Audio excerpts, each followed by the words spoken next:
Welcome to video 2 of how my life's work by transformation theory can help you in this crisis and any crisis. So you may have noticed, if you watched the first video, you don't have to, don't worry, but it might be helpful to understand what this thing is and where I come from and why. There are 7 gems we're going to explore how to engage with a crisis, how to make it of value to you and our world. They're a bit neater because I took some time on them.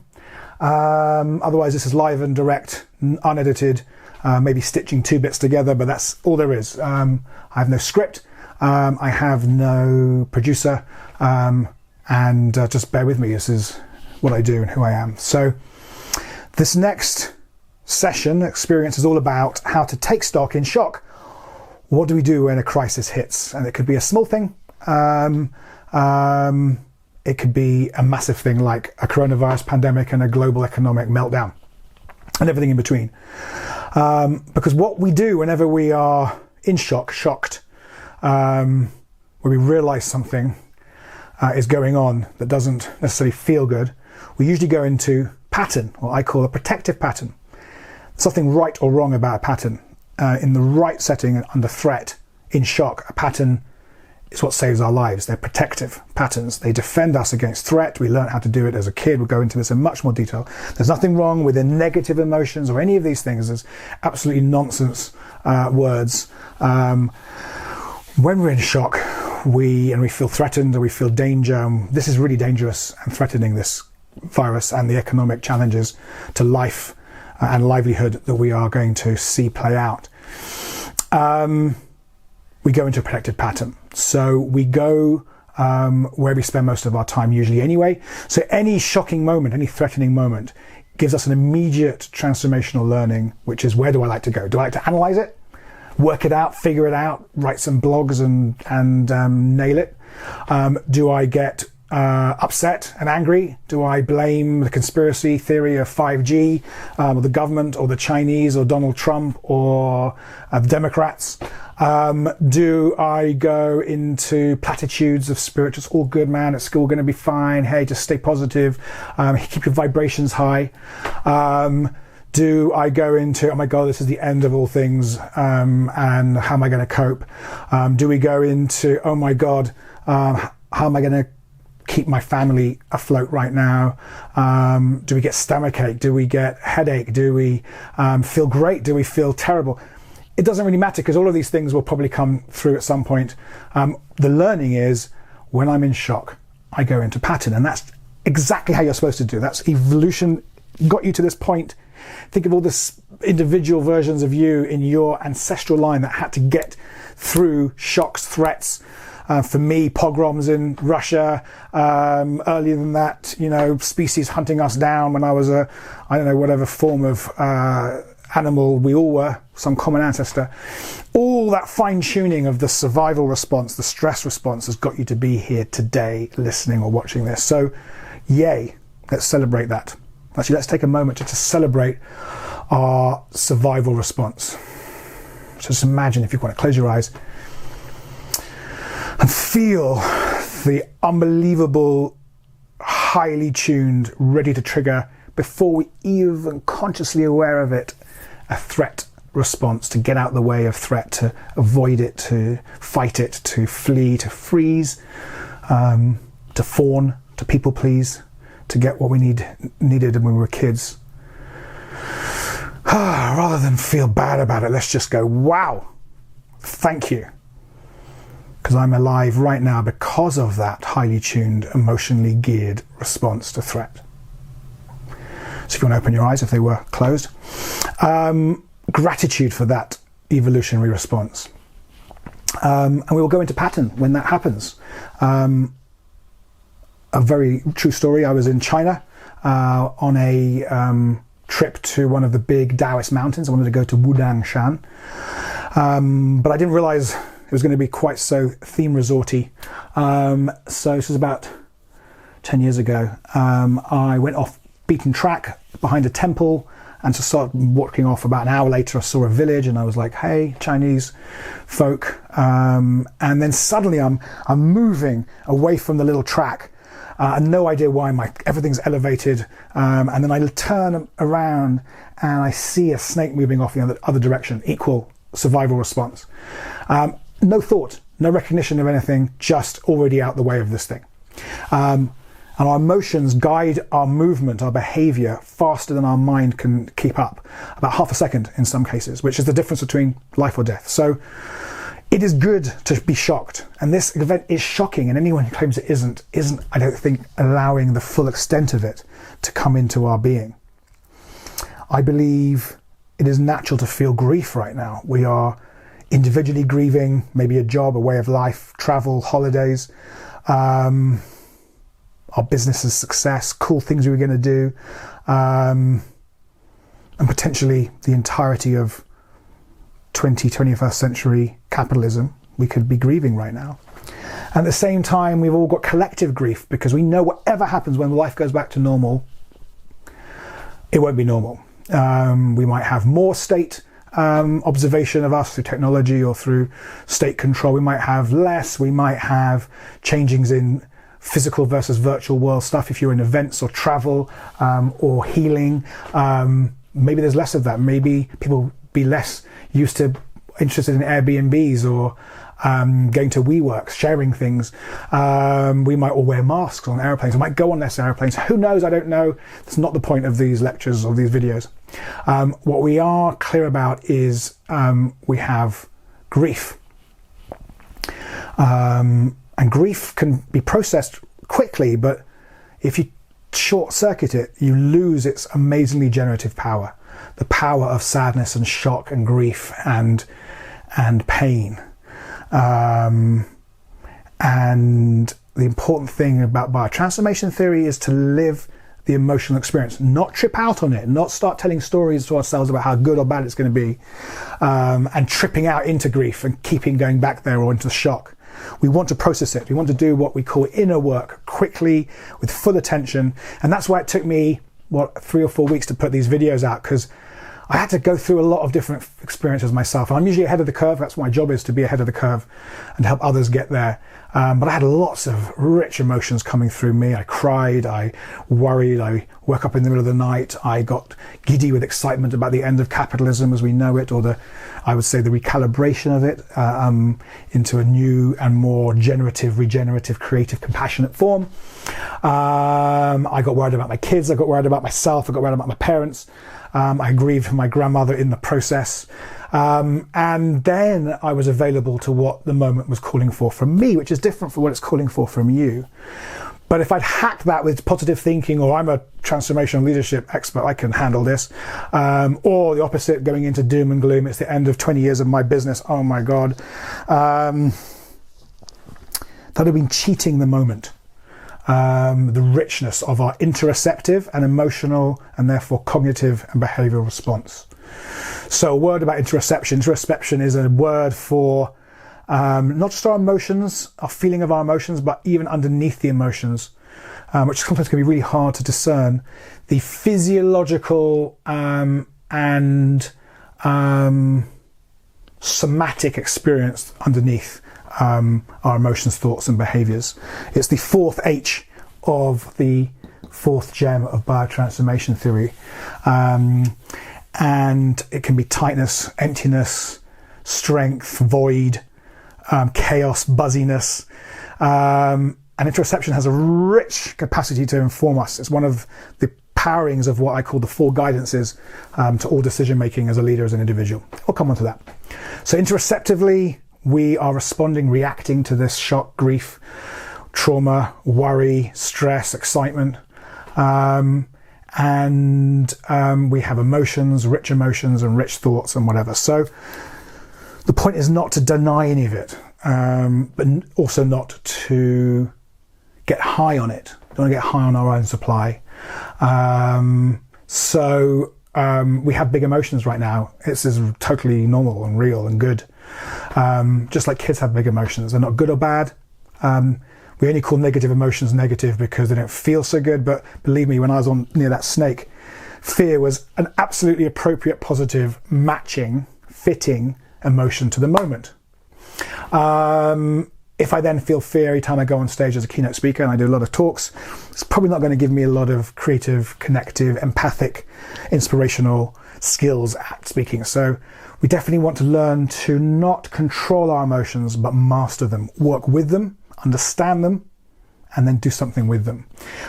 Because our interoceptive and emotional responses give us information about whether this event or thing or person is a threat or not, or useful, how to use it. It gives us information. If we deny that, either by being falsely positive or falsely negative, we can't listen to our biodynamic body-mind.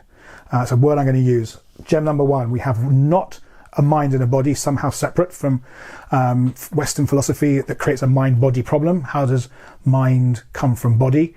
More importantly, from the placebo effect, how does body influence mind? It can't be answered through Western philosophy that separates mind and body.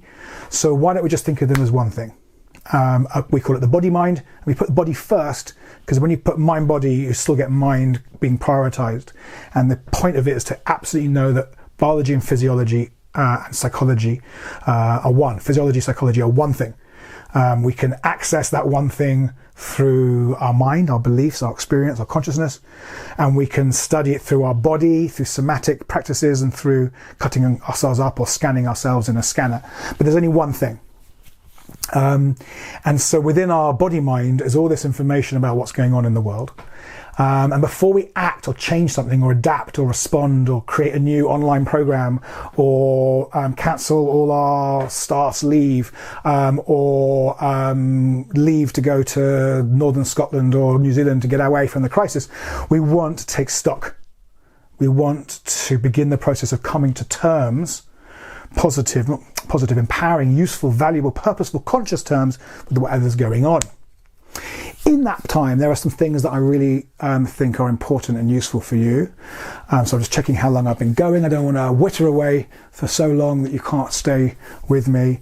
There are some things to focus on, just in the moment of shock and the weeks or months, hopefully not months, that it can take to process shock, to turn the shock into something deeper, what's underneath the shock.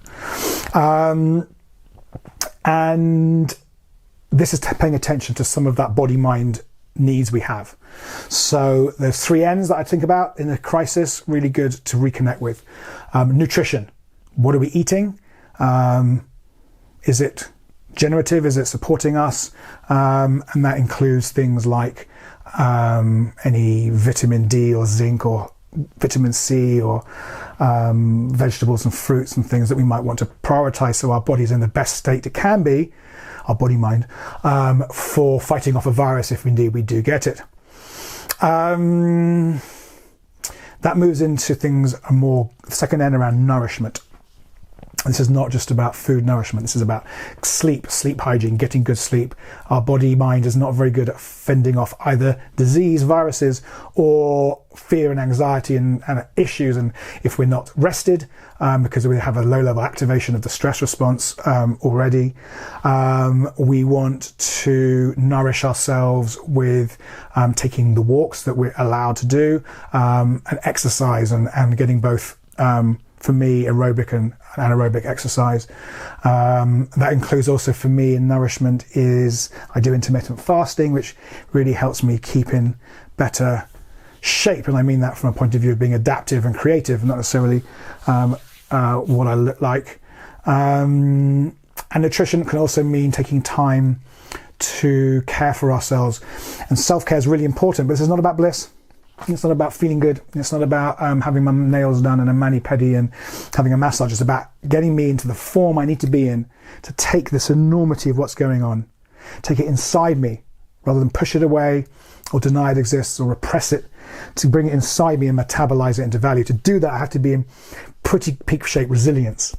And nourishment is about keeping me in adaptive shape to be a decent leader to my kids, to my fam, community, business, clients, the world, you. So that's the second N, nutrition, nourishment. And then the third N is networks. So we can't go out at the moment, most of us. And if you're watching this after the pandemic, that's obviously less of a thing. But the third N is networks, keeping alive our cultivating and managing our networks. All these three N's are for all the time, by the way. They're parts of resilience, and sort of anti-fragility, being not just resilient to pressure, but more than resilient. We're thrivable or anti-fragile. We can already take things in much quicker and process them. And networks are very powerful because they support us, support networks. So right now I'm connecting in with lots of people in my field of work, in transformation, in coaching, in leadership, in philosophy, in thinking, and all this sort of stuff, online, WhatsApp, calls, all sorts of interesting ways. But networks are not just about support, they're also about connecting into insights and information that I don't have access to otherwise. It's been shown in some studies of innovation that weak ties with people we don't know that well are actually more influential in helping us have bigger ideas, because they create diversity in thought. If we only have a few people that we connect with, they're usually going to be echo chambers of our own beliefs and our own patterning. So balancing being available to everyone and on every single social platform, and trolling, being trolled, and FOMO and all that kind of stuff, with still filtering all that out. You can't have all that stuff, and you don't want to be distracted by loads of social media in these times. But we do want to keep connected to the networks that support and nourish and generate for us. So those three things are something, if you're feeling just difficult right now and challenged and either angry or frustrated or scared or anything, first of all, thank you for those emotions, because they are helping you be alive right now. They're totally normal and expected and appropriate. But to help you then move into a more adaptive, transformational place, try those three N's: nourishment, nutrition, and networks. And then the next thing to be thinking about is how to ground in these moments. Take stock. We want to be grounded. One of the great ways of grounding is purpose, our life and leadership purpose. But I don't want this to talk about purpose too much. Purpose for me is an anchor in the chaos. It's a way of me connecting in with my deepest connection to this one unified body, mind, and universe, and allowing me to find myself being of value, of service, of contribution in these moments. So I think the purpose is love in action, and I mean love that we experience when we feel connected to others and to the universe we are inherently part of. Just dialing back big purpose to little purpose, if you like, is just feeling connected with people, with the world, with life. Life is running through our bodies right now, otherwise you couldn't be listening. And often we get disconnected from that life force, from bios, from biodynamic openings, emergence, awareness in the moment. Life is always attempting to create more life, to more creativity, more complexity, variety, as well as survival. We'll come to those nuances again. And so the way to start to process or work through shock, trauma, grief, suffering, pain, disturbance, perturbations in the system that we are part of, is to ground down through reconnection. So we call these things reconnection practices. Firstly, they're called reconnection because they reconnect us with ourselves, get us out of our... That was a cool, the continuity team just had to change batteries. So they're called reconnection practices because they help reconnect us with who we really are, not our protective personality, our protective patterns, but our character deep within, when we're most relaxed, connected, feeling safe, feeling seen, heard.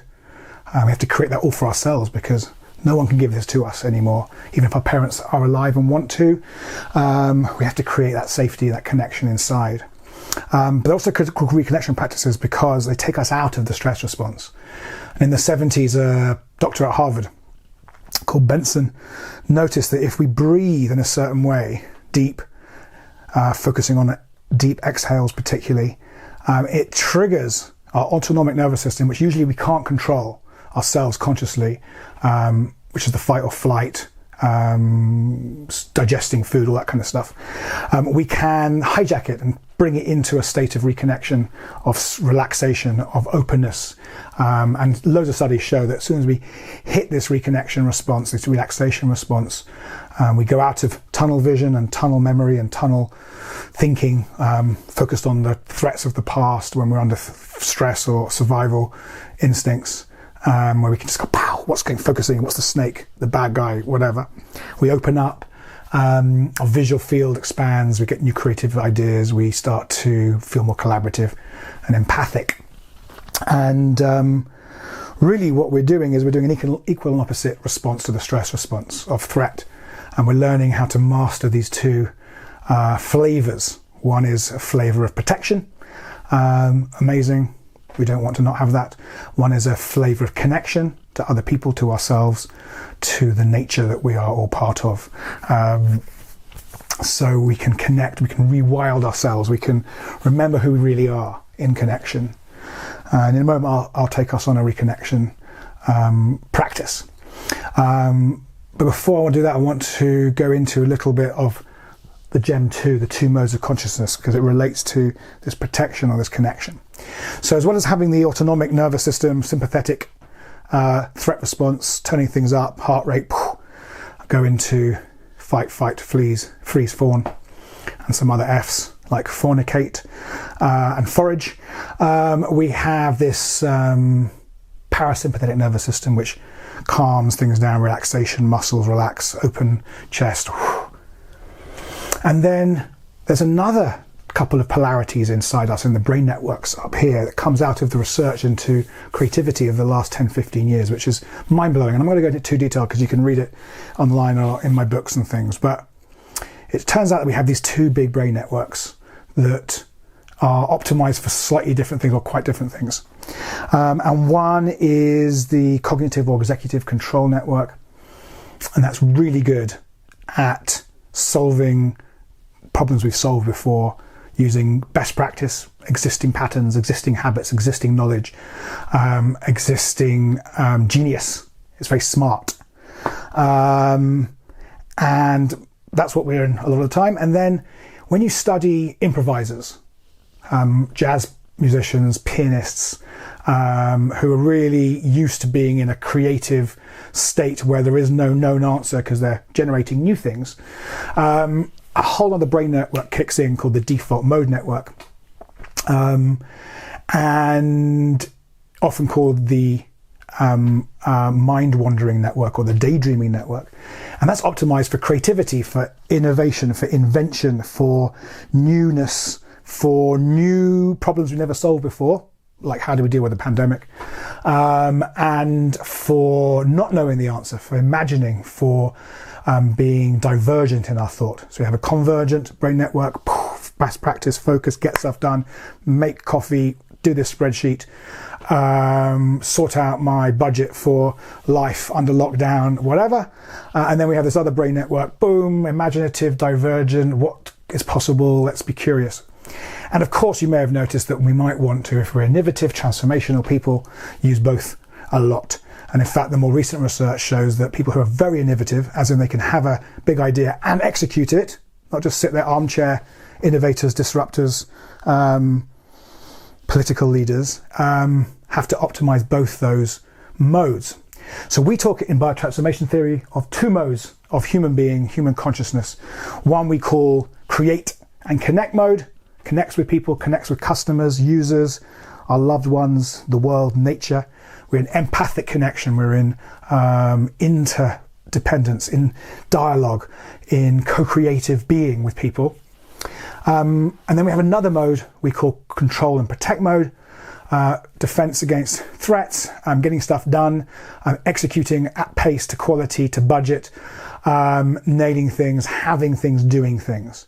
Neither's good or bad, they're just both adaptive modes to different moments. And again, as transformational people, as transformational leaders, we want to be able to know which mode we're in and optimize it for the moment and be able to be in both quite quickly. Got to get stuff done. Got to work out how to make this camera work on my own. Have not optimized that yet. But also want to be able to speak freely and collaboratively with you right now, empathically connecting with you with my whole heart. And these two modes of consciousness go deep. So I'm just going to bring a couple of flavors. So William James, the godfather or grandfather of modern psychology in many ways, talked about normal mode of consciousness, which I now call analytical mode. It's very useful for analysis. But analysis means break things apart, to analyze. And so this mode of consciousness sees separation between me and you. If I'm a scientist, it sees separation between me, the scientist, and you, the subject, or that cell under the microscope, or this hard atom here, or whatever that is. It's analytical consciousness. And then he talked about, this is over 100 years ago, lots of people experience another form of consciousness, particularly in religious or mystical moments. But that could be up a mountain, beautiful mountain. It could be after fasting. It could be with what people call consciousness medicines. It could be from just holding your baby or making love, tantric connectivities. It can be from washing up, if that's how you get into this state. And he called it cosmic consciousness. But I don't think there's anything cosmic about it, so I call it connective consciousness. So control and protect mode goes down into analytical consciousness, a paradigm of analysis, separation, atomization, disconnection, which allows us to create science, obviously. Hope you see that. And then there's the other consciousness, which is connective consciousness, which sees everything as one, all interconnected, either from the point of view of a global economy, or whether you believe in solidarity, socialist interconnection, togetherness, or whether you believe in mystical ideas like Brahman in Hindu, Vedanta, the nature of all things, the absolute. And so these two modes can go from being quite practical, what I teach a lot of leaders, tens of thousands of leaders, control mode, create mode, protect, connect. It can be a tool for understanding how to transform ourselves by dialoguing with these different parts of ourselves, the protector, as we call it, or the connector. So the protector wants to keep you safe. It's listening right now. It's ready to go, whoa, what is this idea? Oh, it's a bit much. Get rid of it. Take the piss out of him. Stop the video. Do something more important. Go and get paid, whatever. And then there's the connector, the wise part of us that wants to grow and learn. It's like our inner shaman, our inner guru, that's bringing us into new experiences, that gets us onto programs and workshops, into coaching, into learning, into loving. And they're both great. You know, there's nothing wrong. You don't want to kill the protector. You don't want to kill the ego. You need the ego to live, to function, to protect, to social distance, and to self-isolate, and to clean our hands many times a day. New habit in the control and protect mode. I don't want not to have that. I don't want to have a brainstorm about things before I wash my hands. I want to just clean that virus off. So these two modes of consciousness are fundamental to everything that we do. But of course we want to be able to flip between one and the other, and particularly when we're flipped into control and protect mode, it can be very hard to get out. It can also be very easy to pretend that we're out of it by being nice or positive or spiritual or creative, and that's just another protective pattern we've developed in control and protect mode to protect us. It's very wily, these patterns. So one of the things that we want to do, and this is our third gem to touch upon, that is we want to be able to do both together, this third way. Neither protection nor connection, neither control nor create, but both together, not compromising the joy and value and evolutionary role of each, but bringing them together in a both and higher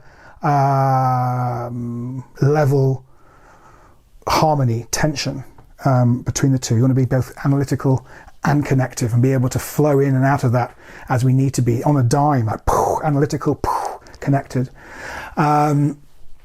And never more so than in the mindset I think we want to develop in this moment. And I call it optimistic equanimity. So let me just presence that for myself. Getting a bit excited about these ideas. I can feel myself getting performative and keynote speakery. That's great. I love that about myself. But right now I can feel I want to step back. 3 body inhales, body mind exhales. I can feel energy shifting in me. I can feel what I believe is the Kundalini energy rising through my back. I can feel my chest opening. I can feel myself dropping back in to this moment. Now. And so optimistic equanimity builds on a Buddhist idea of equanimity, which is a kind of neutrality to whatever something is.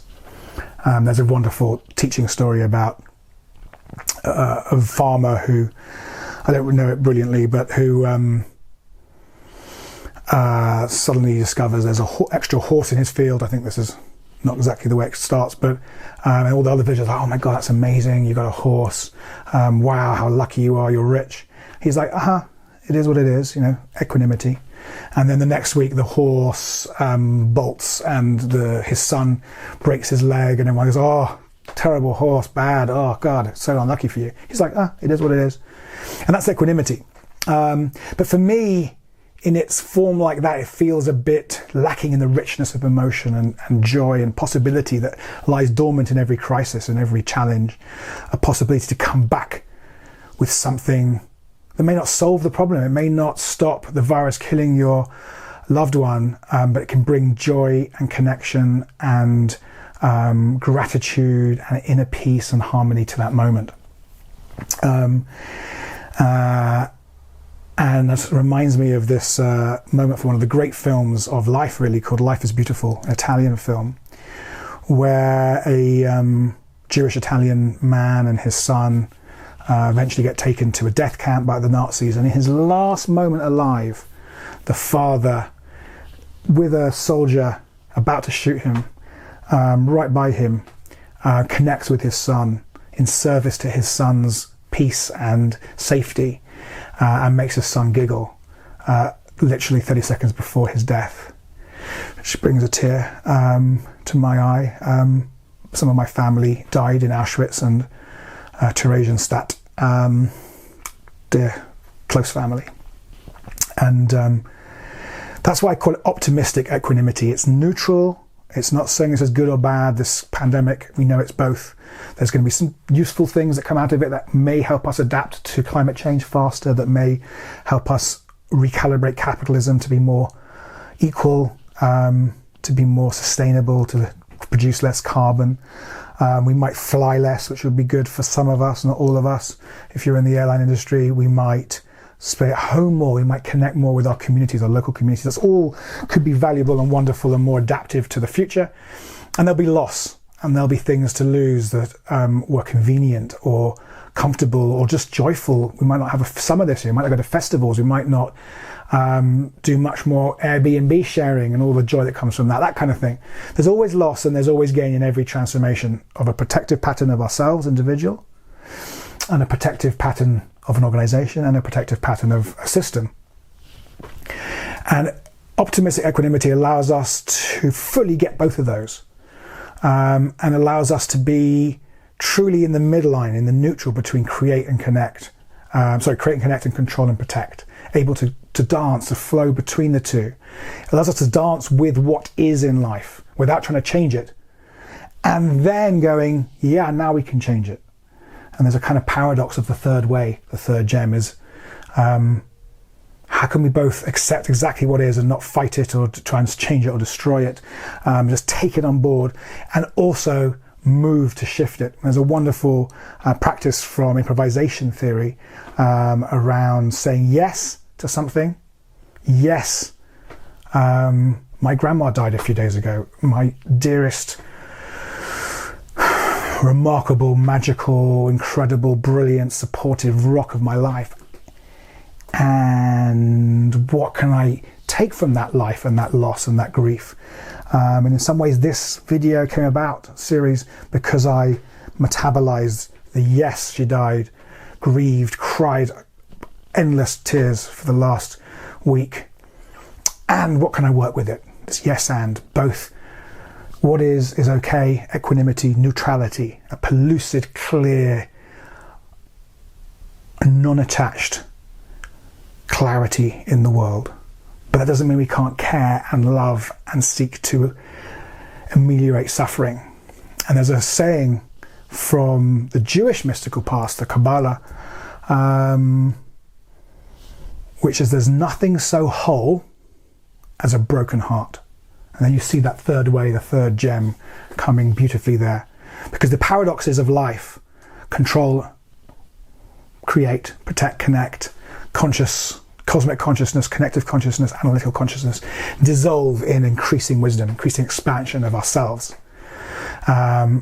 And when you're dealing with purpose work of leadership, of being of service, there's nothing so whole as a broken heart, because that brokenness in ourselves of our heart allows us to then go out and bring our full selves into healing ourselves and others. What the Jewish tradition calls tikkun hanafesh, the healing of ourselves, so we can engage in tikkun olam, the healing of our world, the fragmented, fractured, atomized, analyzed world that we're part of. And so optimistic equanimity goes, it's all what it is, and there's a hue of there's something in this, there's possibility here. It doesn't deny the pain, the loss, the grief. It totally appreciates and honors it and lives it through it. And then it moves into, and how can I make this less painful for people I care about?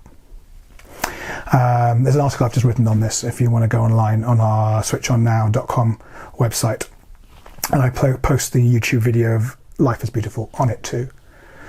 So to wrap up this webinar, whatever it is, let's do a practice, a reconnection practice, to find ourselves some optimistic equanimity in this moment, to take stock of the shock. So I invite you, wherever you are right now, to, if it's safe, to come into some kind of position of dignity, whatever that means to you. So if you're lying down, you might want to sit up, or just lie properly flat, or stand up, it doesn't really matter. And allow my voice to carry to you where you are. Only going to be a few minutes, so you don't need to hopefully do too much. So with eyes gentle in our sockets, eyelids slowly closing or gently closed,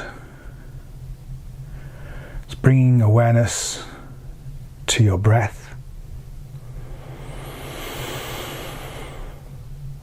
Without needing to change it or judge it, just observe it coming in and going out.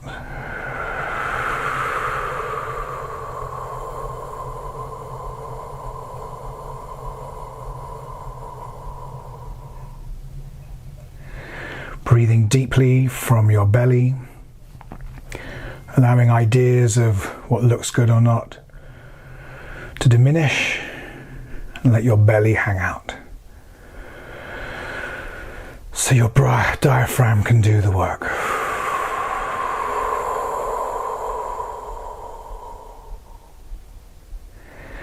And I'm going to invite you to imagine that rather than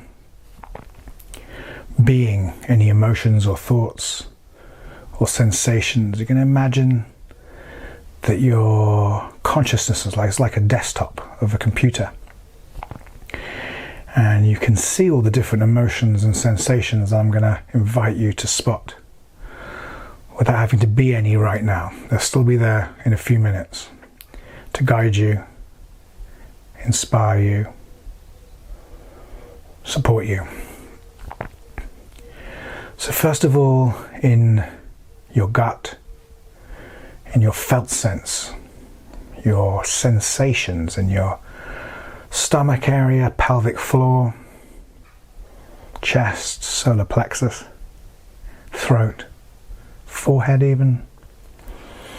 Do you feel, when thinking about the virus, its impact on you, your health, those people you care about and love, anyone you know who's got it, who's struggling,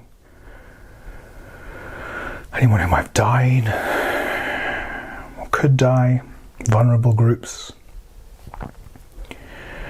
Sensing the feelings of shock. That was me sensing into shock, fear,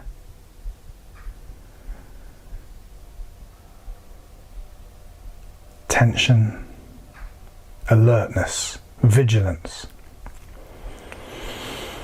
anxiety gnawing, And then shifting from felt sense into the emotions that go with it might be simpler. We like to speak in emotional language: anxiety, trepidation, sorrow, loss. And if you hit something, metaphorically and literally hit a nerve, just allow it to be there. It won't swamp you if you stay connected to yourself, and if not that, to my voice. Allow these things to breathe, to feel, to be, these important emotions. And you might also have some sensations or emotions about possibility, about hope for humanity, maybe even excitement that the system is coming to a close, of a chapter at least. Just notice those too and allow those to be there. And it's very possible, even likely, that you might have both at the same time, and that is absolutely appropriate.